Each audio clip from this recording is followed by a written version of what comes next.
Durante 350 años nadie esperaba a la Inquisición, y nadie tampoco esperaba que la historia que creímos conocer sobre ella fuera, en gran parte, mentira. No mentira de pequeños detalles, mentira de proporciones gigantescas. Mentira fabricada en talleres de impresión, firmada por embajadores, distribuida en panfletos que cruzaron fronteras y que llegó hasta nosotros convertida en certeza absoluta.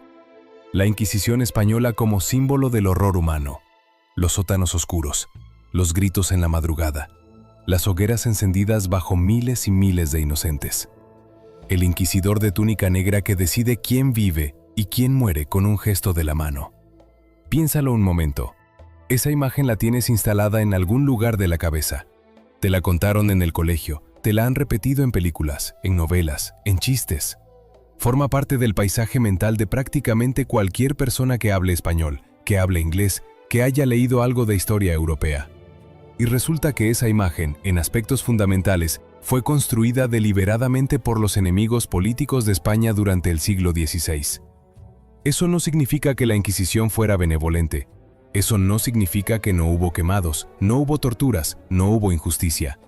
Todo eso ocurrió, pero ocurrió en un contexto que la versión popular borra completamente. Y cuando recuperas ese contexto, cuando colocas la Inquisición española junto a lo que hacían en esa misma época los tribunales civiles ingleses, las cortes de Calvino y Ginebra, los estados alemanes protestantes, algo extraño sucede. El monstruo de un solo ojo que conocíamos se convierte en algo mucho más complicado, mucho más humano y mucho más inquietante en lo que revela sobre nosotros mismos. Hoy vamos a hacer ese ejercicio, no para defender lo indefendible, sino para entender cómo se fabrica una leyenda.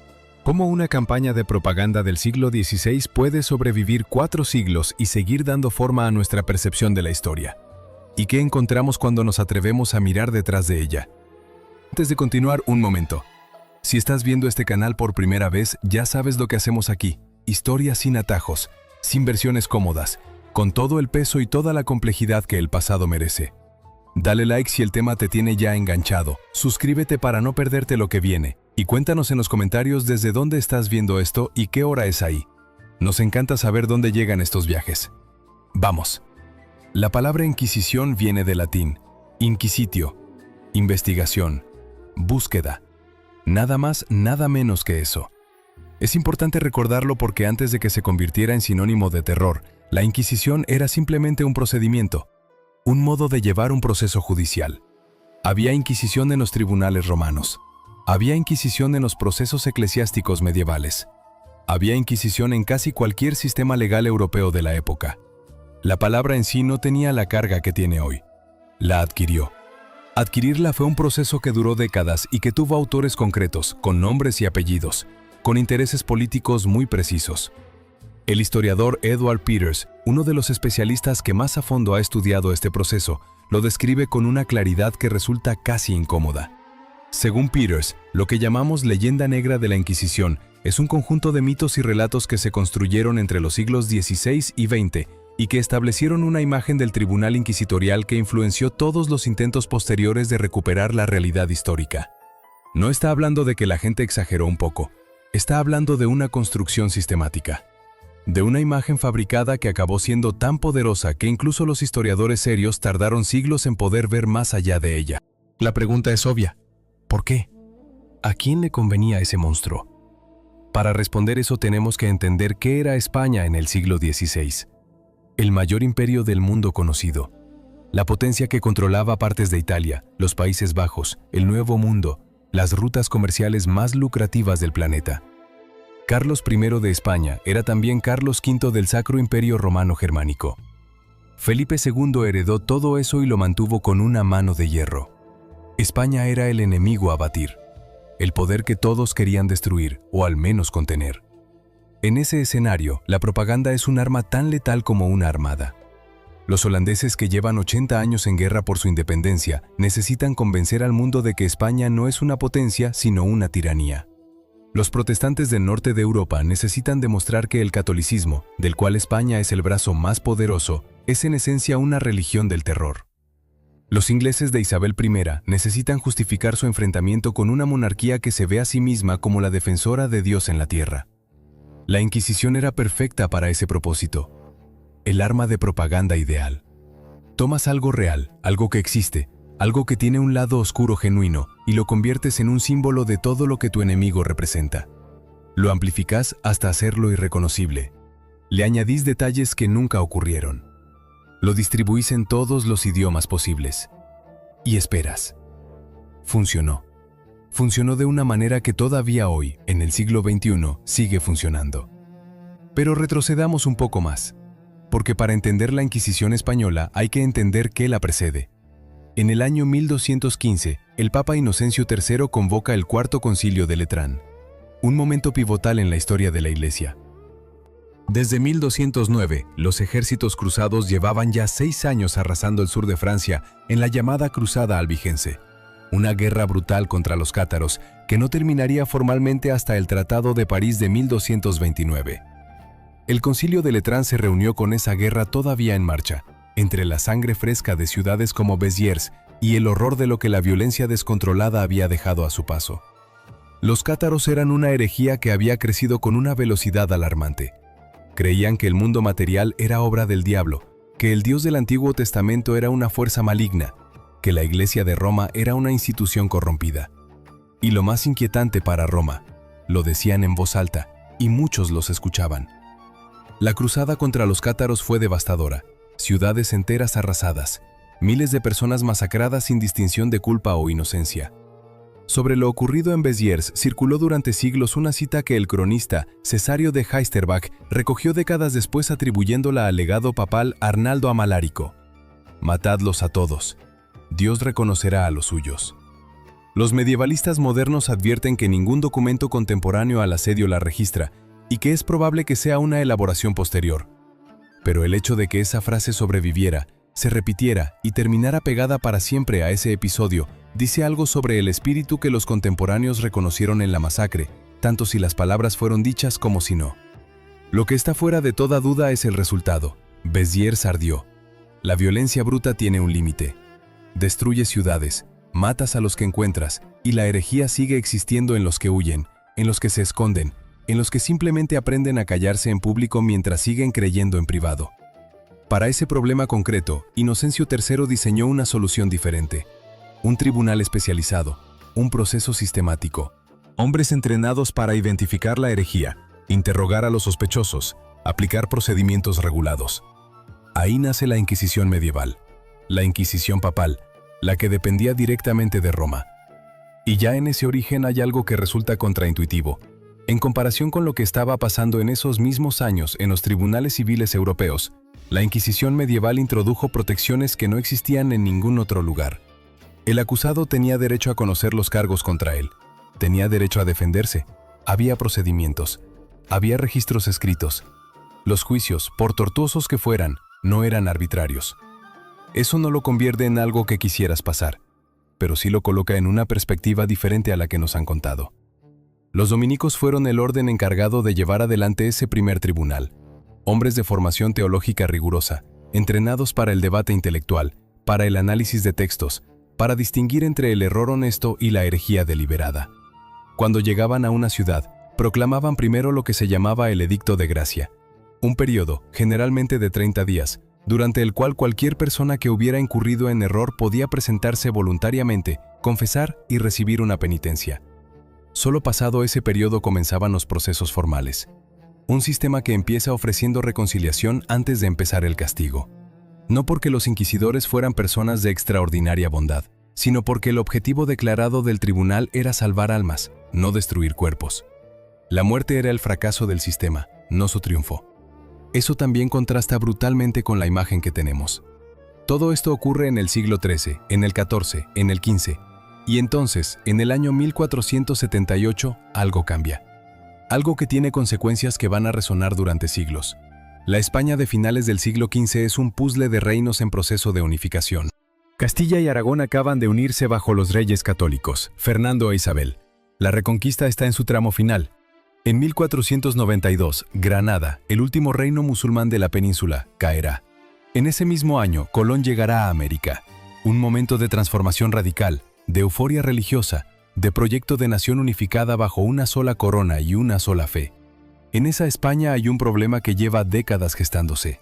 décadas de tensión social, de violencia, de miedo colectivo. El problema tiene nombre: los conversos. A finales del siglo XIV, una oleada de violencia antisemita recorrió la península. Pogromos en Sevilla, en Toledo, en Valencia, en Barcelona. Miles de judíos masacrados por multitudes furiosas.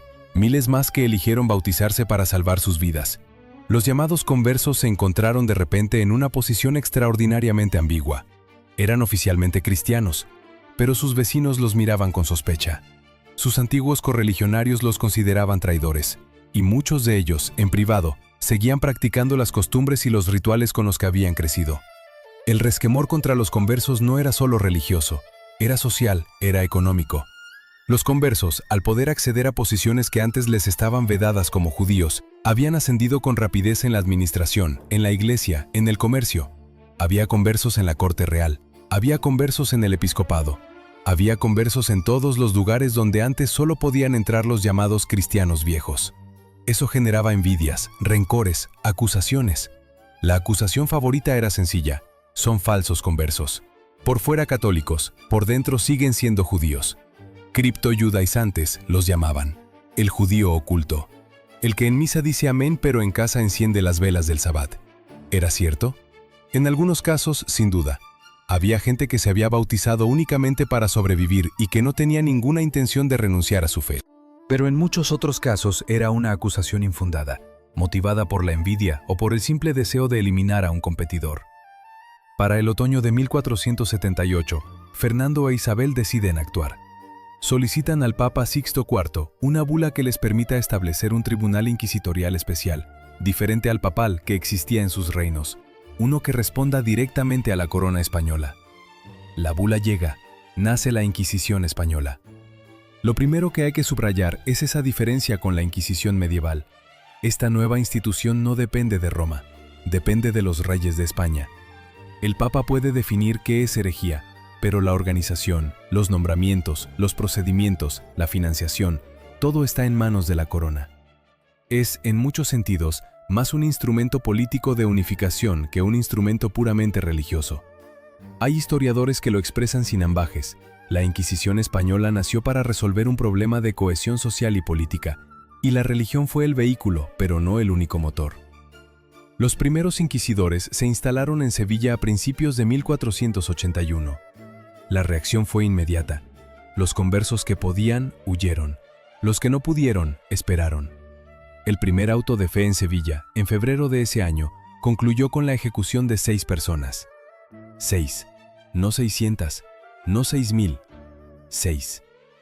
El número importa porque ya desde el principio hay una distancia enorme entre lo que la Inquisición hizo realmente y lo que la leyenda dice que hizo. Meses después, había que nombrar a un gran inquisidor. Alguien que pusiera orden, que estableciera procedimientos uniformes, que controlara a los tribunales locales. Fernando e Isabel eligieron a Fray Tomás de Torquemada, el nombre que se convirtió en sinónimo de crueldad, el que los siglos siguientes usarían para nombrar cualquier forma de fanatismo implacable. El Torquemada de Dostoyevsky en Los Hermanos Karamazov, el que la imaginación popular convirtió en una especie de diablo con hábito blanco. ¿Quién era el hombre real? Tomás de Torquemada nació alrededor de 1420 en Castilla. Era dominico, prior del convento de la Santa Cruz en Segovia. Era el confesor de la reina Isabel. Un hombre de formación rigurosa, de convicciones absolutas, de una austeridad personal que rozaba lo extremo. Se dice que rechazó un obispado, que vivía con una sencillez casi monástica incluso cuando su poder era enorme, que no acumuló riqueza personal en ningún sentido. Y sin embargo, bajo su dirección, la Inquisición española vivió su periodo más activo y más sangriento. Torquemada asumió en 1483.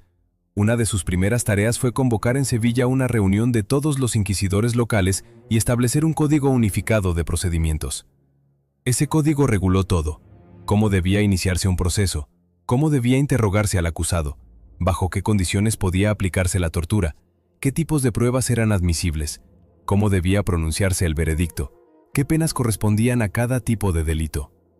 El hecho de que existiera ese código, escrito, público, vinculante para todos los tribunales, es algo que la versión popular silencia.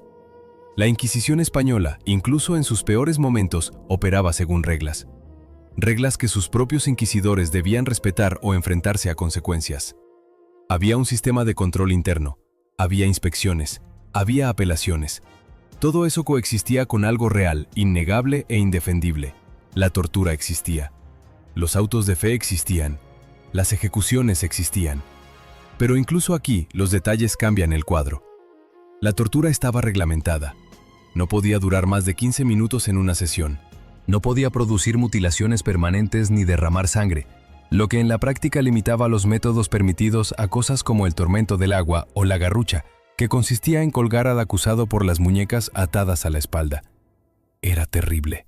Nadie debería minimizarlo, pero era cualitativamente diferente de lo que hacían los tribunales civiles españoles de la época, que podían torturar sin límite de tiempo, sin restricciones de método, sin presencia de médico. La Inquisición española exigía la presencia de un médico durante los interrogatorios bajo tortura para garantizar que el acusado no muriera en el proceso. Eso resulta incómodo de decir, porque parece que estamos suavizando algo que no debe suavizarse. No lo estamos suavizando, estamos comparando. La comparación es la herramienta que la leyenda negra siempre evitó usar. El historiador Henry Kamen, uno de los especialistas contemporáneos más rigurosos en este tema, calculó que durante el período de Torquemada, entre 1483 y 1498, el número de personas ejecutadas fue de aproximadamente 1500. En 15 años de la etapa más intensa de la Inquisición española, en el periodo de su máxima dureza, murieron alrededor de 1500 personas.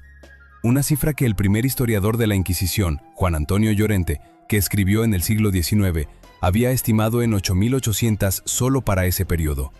Llorente trabajaba sin acceso completo a los archivos.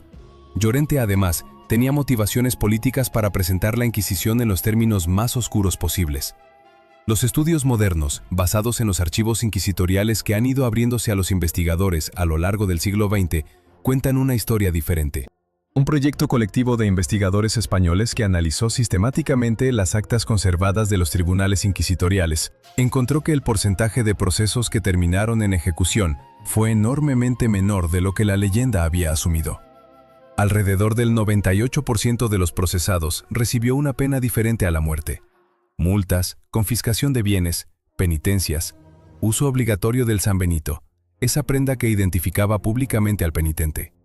Pero hay algo todavía más sorprendente que encontraron esos investigadores, y que Peters recoge también en sus trabajos.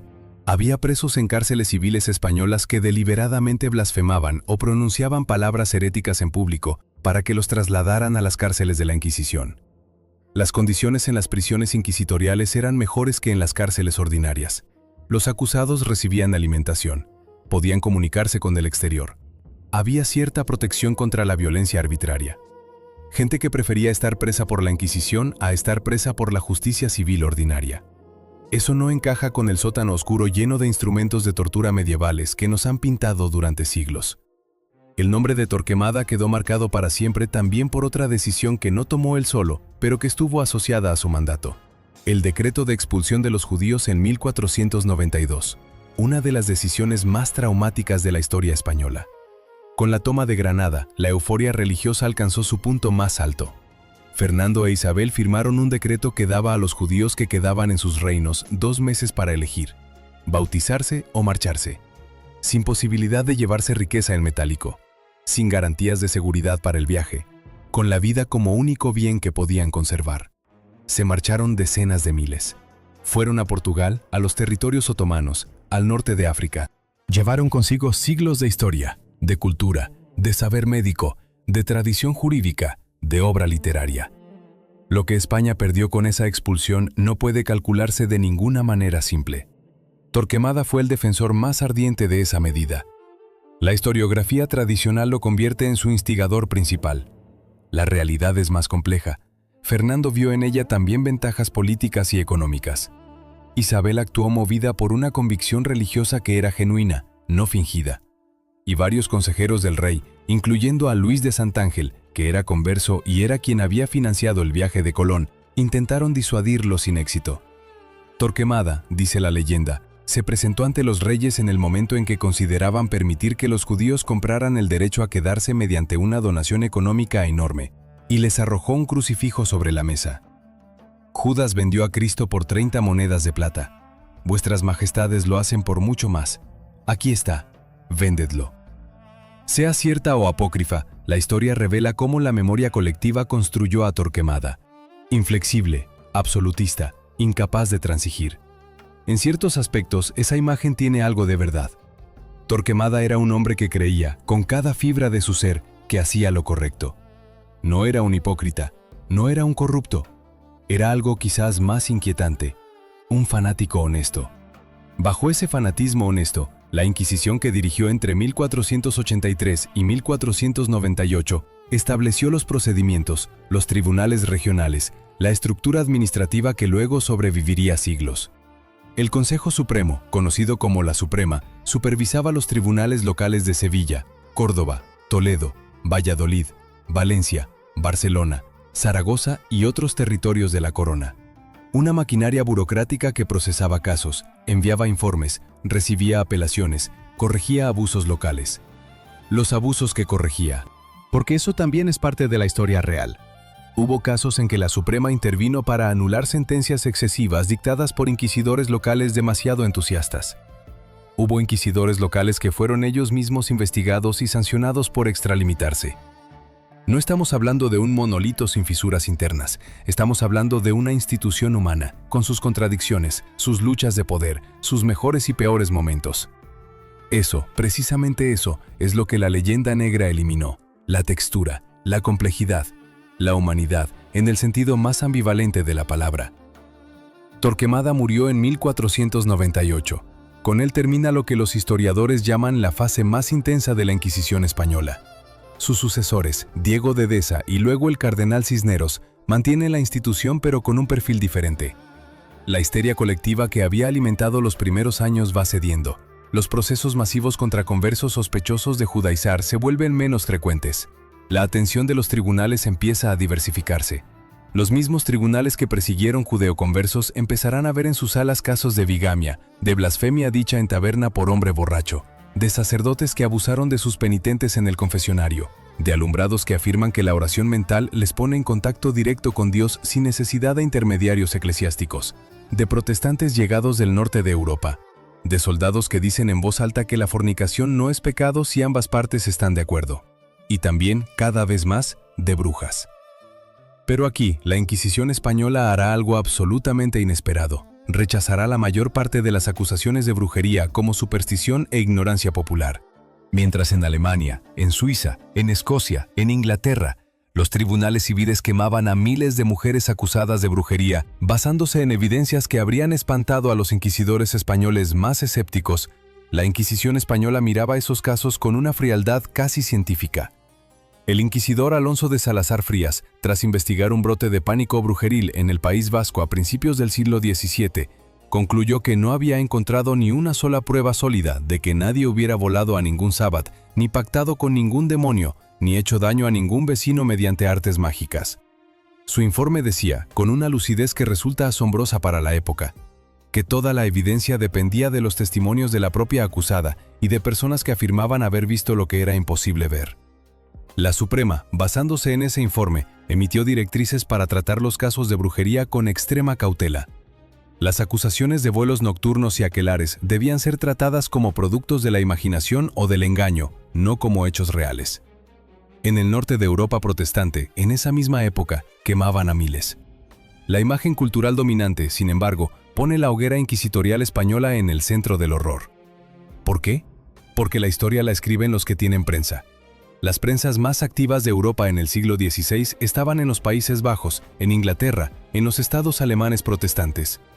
Los enemigos de España. Ahí empieza la leyenda negra. No fue un accidente, no fue que la verdad simplemente se perdió por el camino. Fue una operación deliberada, coordinada, sostenida durante generaciones. Para entenderla en toda su magnitud, hay que entender lo que ardía en el resto de Europa al mismo tiempo. Europa ardía. No metafóricamente, literalmente. En agosto de 1572, las campanas de Saint-Germain-l'Auxerrois sonaron en París a las 2 de la madrugada. Era la señal. Lo que vino después duró 3 días y se extendió por toda Francia durante semanas. La masacre de San Bartolomé. Católicos contra hugonotes. Vecinos contra vecinos. familias partidas en dos por una diferencia de liturgia, de teología, de interpretación de un versículo. Las estimaciones más conservadoras hablan de entre 3.000 y 7.000 muertos solo en París. En toda Francia, quizás 30.000. En 3 días. Ninguna inquisición en esas calles. No hacía falta. La violencia era espontánea, popular, furiosa. Venía de abajo, no de arriba. Eso es lo primero que hay que entender sobre la Europa del siglo XVI. El terror religioso no era una especialidad española. Era el clima continental, el aire que todos respiraban. Las guerras de religión en Francia durarán décadas. La Guerra de los 30 años, que empieza en 1618 y termina en 1648, dejará partes de Europa central despobladas como si hubiera pasado una plaga. Algunas regiones de Alemania perderán entre 1/3 y la mitad de su población. No a manos de ningún tribunal inquisitorial, a manos de ejércitos que mataban en nombre de Dios, pero también de la tierra, del dinero, del poder. En ese contexto, la Inquisición española, con sus procedimientos escritos y sus abogados defensores, era casi un lujo institucional comparada con lo que ocurría en el campo de batalla europeo. Calvino llegó a Ginebra en 1541. La ciudad lo llamó, o más exactamente, lo llamaron de vuelta después de haberlo expulsado 3 años antes porque su primer intento de reforma había resultado demasiado autoritario, incluso para los reformadores suizos. Calvino volvió. Esta vez construyó algo que en muchos aspectos recuerda más a lo que la leyenda atribuye a la Inquisición española que lo que la Inquisición española realmente fue. El Consistorio de Ginebra, un tribunal de disciplina religiosa y moral que controlaba la vida de los ciudadanos con una minuciosidad obsesiva. Bailar era sospechoso. Cantar canciones profanas era pecado. Tener imágenes religiosas en casa era idolatría. El color de la ropa podía ser objeto de proceso. El nombre que elegías para tu hijo podía ser objeto de proceso. Los registros del Consistorio de Ginebra están llenos de casos que hoy resultarían absurdos si no fueran tan reales. Un hombre procesado por reírse durante un sermón. Una mujer por peinarse de un modo considerado vanidoso. Varios ciudadanos por jugar a los dados en una taberna. Y luego estaba el caso que ninguna hagiografía del protestantismo puede ignorar cómodamente. Miguel Servet. Servet era español, médico, teólogo, hombre de una inteligencia extraordinaria que hoy reconocemos como el primero en describir correctamente la circulación pulmonar de la sangre. Era también, en el terreno teológico, un heterodoxo radical.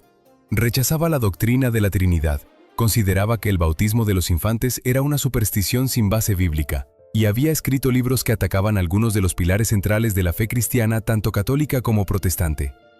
Calvino y Servet se conocían por correspondencia, una correspondencia que Calvino había mantenido en parte para obtener evidencias contra él. Cuando Servet cometió el error de aparecer en Ginebra en agosto de 1553, quizás creyendo que estaría más seguro entre protestantes que entre católicos, Calvino ordenó su arresto de inmediato.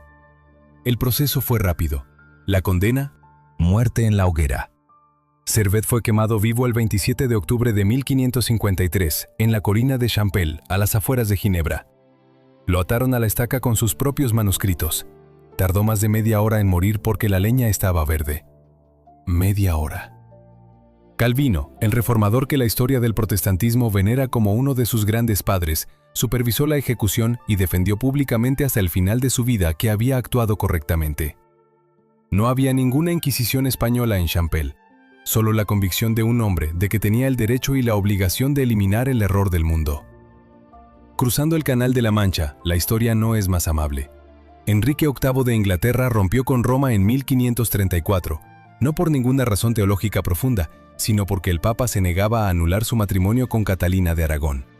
Lo que la memoria popular tiende a olvidar es lo que vino después, las ejecuciones de quienes se negaron a reconocer la supremacía del rey sobre la Iglesia, entre ellos Tomás Moro y el obispo John Fisher. La disolución brutal de los monasterios, con toda la violencia y el despojo que implicó. Los vaivenes religiosos que convirtieron Inglaterra en los siguientes 20 años en un campo de minas teológico, donde cualquier posición podía ser herética, dependiendo de quién estuviera sentado en el trono. María I devolvió Inglaterra al catolicismo durante su breve reinado entre 1553 y 1558. En ese periodo ejecutó a casi 300 personas por herejía protestante. La historia le da el apodo de Bloody Mary. La recuerda como el símbolo del fanatismo católico inglés. Pero su media hermana Isabel, que la sucedió y restauró el anglicanismo, también ejecutó a cientos. 183 sacerdotes católicos muertos durante su reinado, no quemados, colgados, destripados y descuartizados en vida. El método de ejecución reservado a los traidores, porque ser católico en la Inglaterra de Isabel I era legalmente traición. El método importa. La hoguera es visible, es fotogénica, es el material perfecto para la propaganda. El cadalso con sus horrores peculiares es más difícil de convertir en símbolo. La Europa del siglo XVI se movía entera sobre una falla tectónica religiosa que podía abrirse en cualquier momento bajo los pies de cualquier persona. Nadie estaba completamente a salvo. La teología había dejado de ser una discusión entre especialistas para convertirse en política, en guerra, en supervivencia. En Alemania, Martín Lutero había abierto la caja hace décadas. Su ruptura con Roma en 1517, con las 95 tesis que según la tradición clavó en la puerta de la iglesia del castillo de Wittenberg, había desencadenado una cadena de reacciones que ni él mismo había previsto del todo. La reforma se propagó con la velocidad que permitía la imprenta, ese invento que cambió para siempre la relación entre la información y el poder. Esa relación es la clave de todo lo que viene a continuación. Detrás de cada hoguera, detrás de cada proceso inquisitorial, detrás de cada decreto de herejía, había una sola pregunta que todos los poderes establecidos, católicos y protestantes por igual, trataban de responder con la misma respuesta. ¿Quién tiene el derecho de decir qué es verdad? La imprenta lo había complicado todo. Antes de Gutenberg, los textos eran raros, caros, controlables. Un manuscrito herético podía ser confiscado, quemado, eliminado con cierta eficacia. Después de la imprenta, un texto podía reproducirse en miles de copias antes de que ninguna autoridad se enterara siquiera de que existía. Lutero no habría podido hacer lo que hizo sin la imprenta. Calvino tampoco. La Biblia en lenguas vernáculas, ese objeto que tanto los reformadores como ciertos humanistas católicos promovieron, era en sí misma una bomba de tiempo ideológica. Cuando el campesino alemán o el artesano flamenco podía leer la Biblia en su propio idioma, sin necesidad de que un sacerdote le dijera lo que significaba cada párrafo, empezaba a pensar por su cuenta. Pensar por su cuenta, en el siglo XVI, era peligroso de un modo que hoy apenas podemos imaginar. No era peligroso solo para las autoridades, era peligroso para el propio pensador. Porque el mundo que había dado sentido a todo, la gran estructura de significado que la Iglesia medieval había construido durante siglos, era al mismo tiempo la única estructura disponible. No había otra. No había sistema filosófico alternativo ampliamente disponible. No había ciencia en el sentido moderno. No había psicología. Cuando esa estructura empezaba a resquebrajarse, el abismo que aparecía debajo era real para quien lo miraba. Eso explica, aunque no justifique, la ferocidad con que todas las autoridades, de todos los signos, respondían al pensamiento disidente.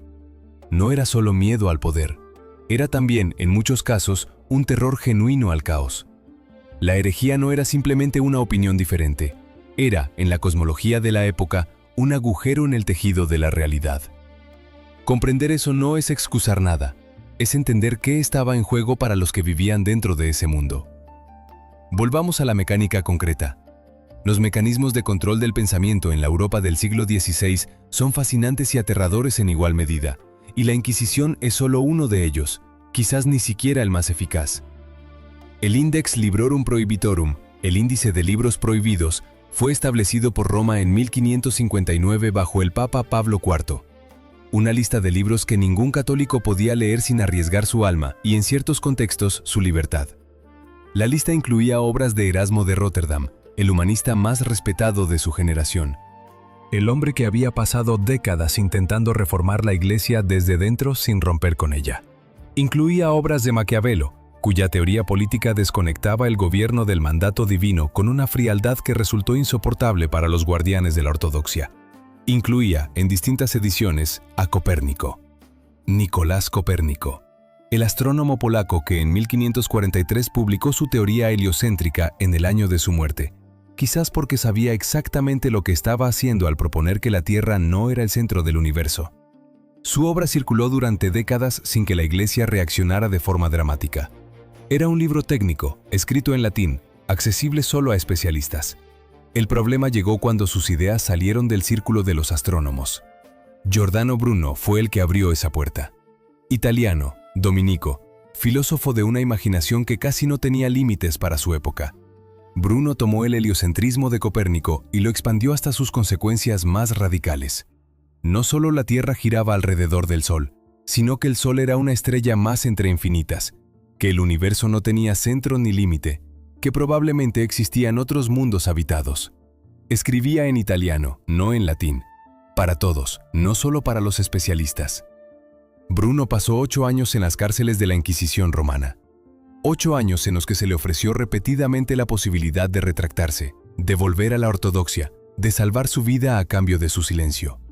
Bruno se negó, no una vez, repetidamente, hasta el final.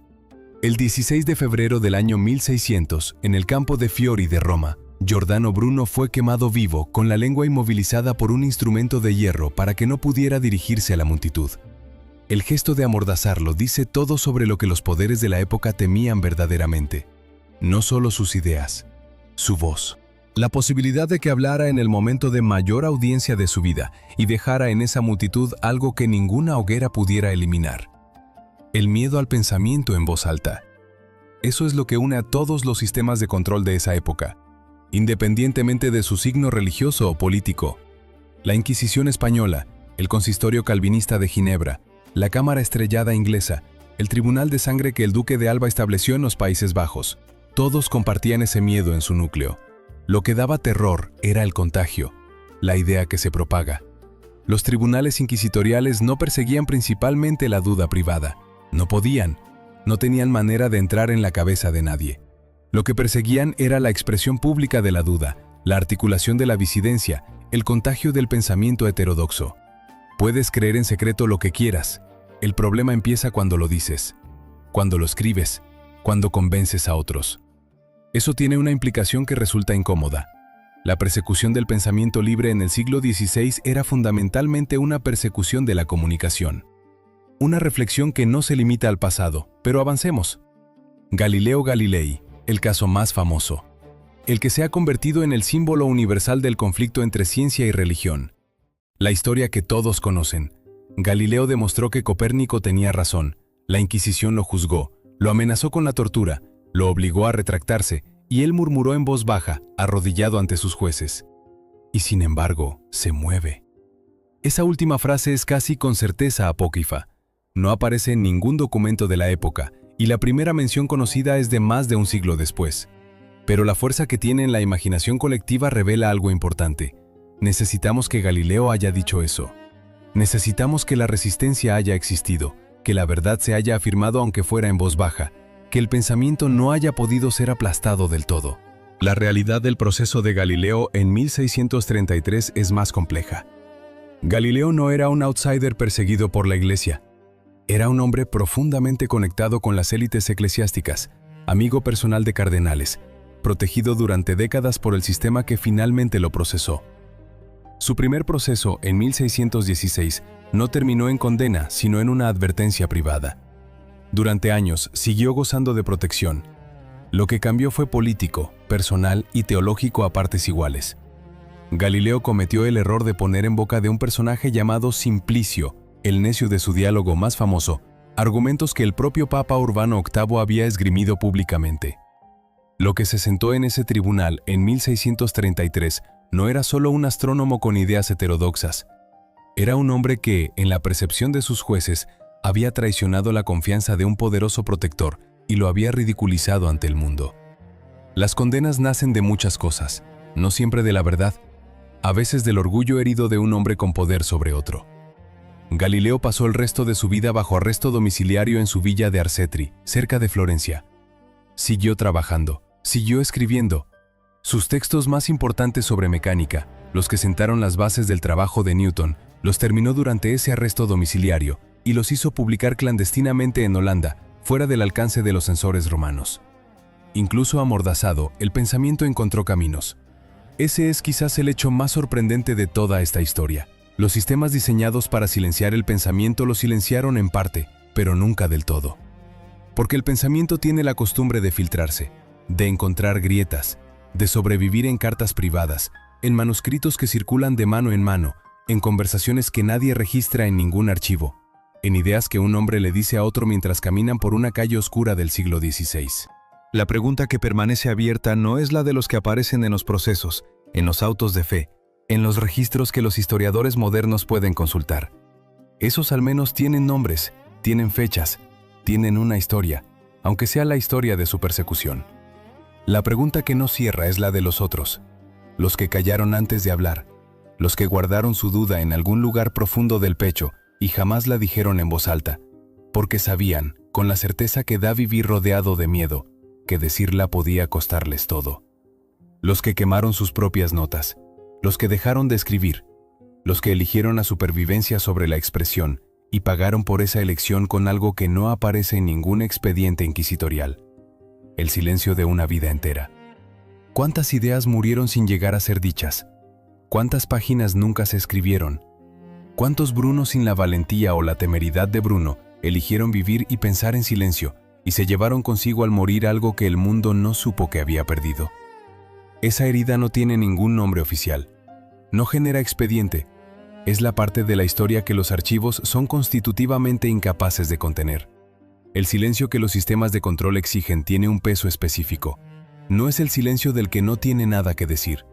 Es el silencio del que tiene demasiado y aprendió, a tiempo o demasiado tarde, que decirlo podía destruirlo. Durante generaciones ese silencio se confundió con ausencia, con vacío, con prueba de que no había nada que decir. Pero los archivos que sobrevivieron cuentan otra historia. Una historia que los historiadores del siglo XX tardaron décadas en poder leer sin la distorsión de la leyenda, sin el filtro de la propaganda, sin la necesidad de que el monstruo fuera exactamente del tamaño que todos esperaban encontrar. Lo que encontraron cuando pudieron mirar con frialdad fue esto. Los números reales de la Inquisición española no coinciden con ninguna de las versiones que circulaban, ni con la versión de los apologistas que la querían presentar como un tribunal casi benevolente, ni con la versión de los propagandistas que la habían inflado hasta proporciones de exterminio masivo. El proyecto de investigación más ambicioso que se ha hecho sobre los archivos inquisitoriales españoles lo coordinó el historiador Jaime Contreras junto a Gustav Henningsen en los años 70 y 80 del siglo pasado. Analizaron más de 44.000 casos de distintos tribunales del Santo Oficio a lo largo de varios siglos.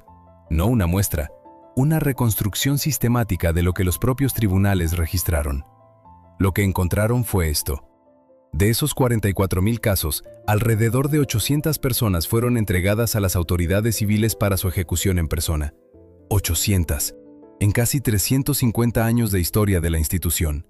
Hay que agregar a eso las ejecuciones en efigie, que se practicaban cuando el condenado había muerto antes del proceso o había huido y no podía ser aprehendido. Esas efigies ardían, los cuerpos no. 800 personas, en 3 siglos y medio. No es un número pequeño. Cada una de esas 800 personas era una vida entera. Era alguien que había crecido, amado, pensado, sufrido. Nadie debería morir por sus creencias. Pero esas 800 personas no son los 250.000 que Llorente estimó en el siglo XIX. No son los millones que la imaginación popular más exaltada llegó a sugerir. Son 800.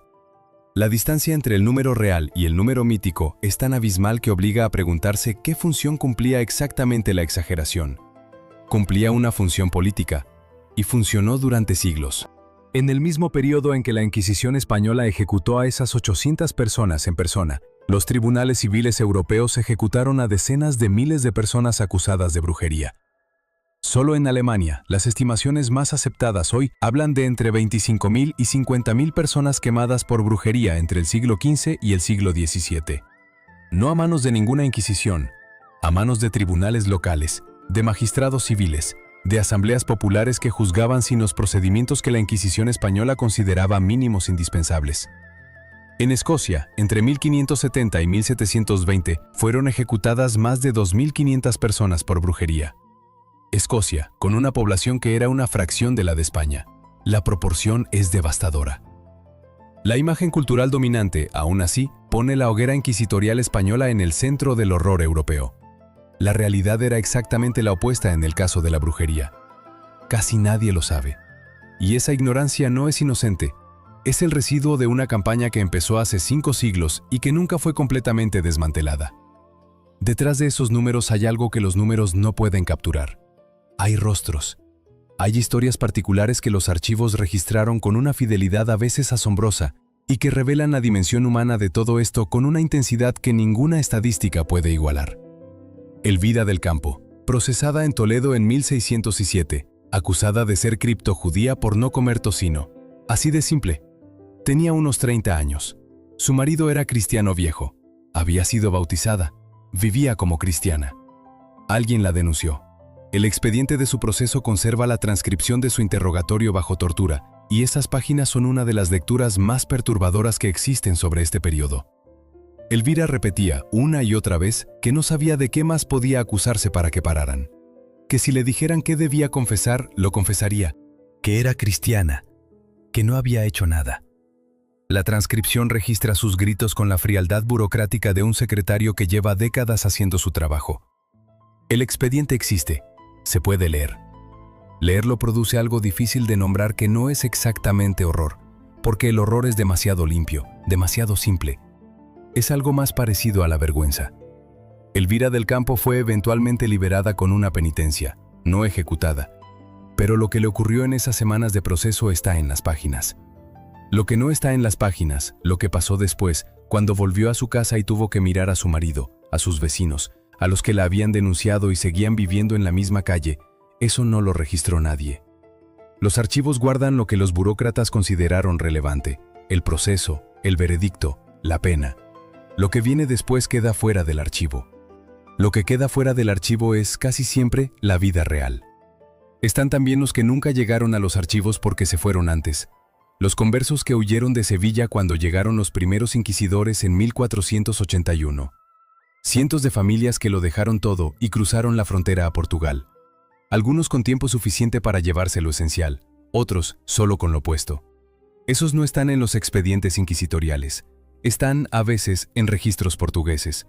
A veces en crónicas de comunidades de judíos sefardíes que se asentaron en Ámsterdam, en Salónica, en el norte de África. A veces en ningún sitio.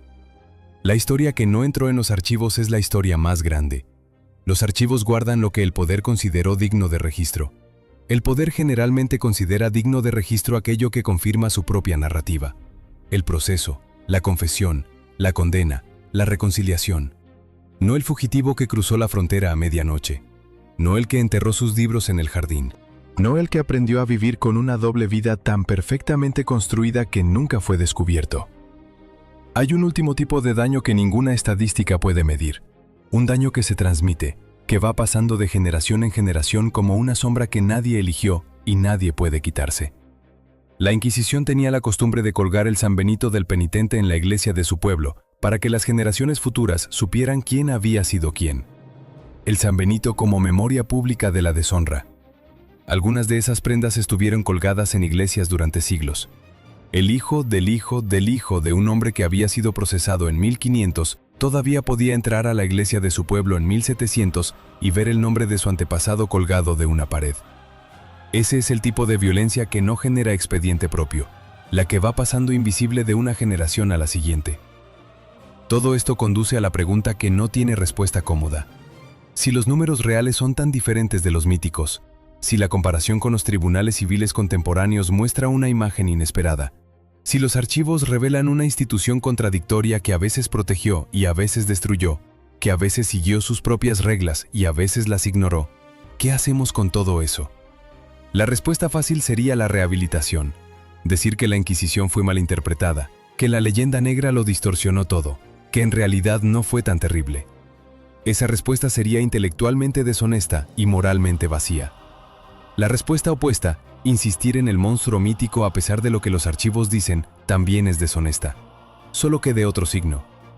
Lo que queda, lo que realmente queda cuando atraviesas toda esta historia sin querer simplificarla, es algo más difícil y más valioso. Es la comprensión de cómo los seres humanos construimos el pasado, cómo lo moldeamos, cómo lo convertimos en arma o en escudo. Cómo la verdad histórica y la verdad política han convivido siempre en tensión, produciendo versiones del pasado que sirven a necesidades del presente. La leyenda negra de la Inquisición española no fue un error de transmisión, fue una operación de fabricación, y esa operación reveló algo sobre los que la diseñaron que resulta casi tan inquietante como lo que reveló sobre sus objetivos, que el control del relato era tan importante como el control del territorio. Los imperios se deshacen, las fronteras cambian, Los ejércitos se disuelven. Pero las historias que se cuentan sobre ellos pueden llegar hasta nosotros sin que nadie haya cuestionado seriamente su origen. Pueden convertirse en certeza, en parte del paisaje mental que damos por hecho. La Inquisición fue real. El sufrimiento que causó fue real. Elvira del Campo fue real, y lo que le hicieron fue real, y ningún contexto historiográfico cambia eso. Pero la imagen que heredamos de ella, la del terror absoluto, del exterminio sistemático, del monstruo sin equivalente en la historia europea, esa imagen fue fabricada. Tuvo autores, tuvo objetivos, tuvo consecuencias que llegaron hasta aquí. Lo que nos llevamos de todo esto no son solo datos nuevos, cifras que contradicen las anteriores. Nos llevamos algo más inquietante. La conciencia de que la historia que creíamos saber sobre casi cualquier cosa puede tener, detrás, una capa que nunca miramos. Una capa donde alguien eligió qué iluminar y qué dejar en la sombra. Donde alguien decidió qué nombres recordar y cuáles dejar pudrirse en un sótano inundado. Hemos aprendido a desconfiar de los poderes que controlan la violencia, pero hemos sido mucho más lentos en desarrollar el mismo escepticismo hacia los que controlan el relato, hacia los que deciden qué entra en los libros de historia y qué se queda fuera, hacia los que fabricaron el monstruo español mientras sus propias hogueras seguían ardiendo. Elvira del Campo gritó en una sala de Toledo hace más de 4 siglos. Su grito quedó registrado porque los burócratas de la Inquisición eran, entre otras cosas, meticulosos. Pero ¿cuántos gritos no quedaron registrados en ningún sitio? ¿Cuántas voces se apagaron sin dejar ninguna huella en ningún papel? ¿Cuántas historias se perdieron no en la hoguera, sino en el silencio más ordinario del olvido cotidiano? Esa pérdida no tiene nombre, no tiene fecha, no tiene expediente.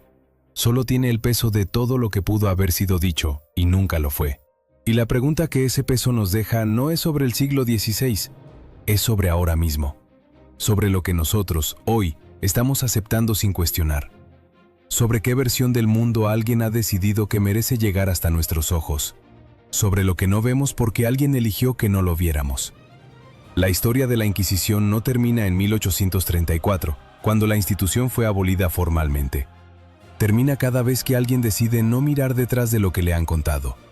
Y empieza de nuevo cada vez que alguien sí lo hace.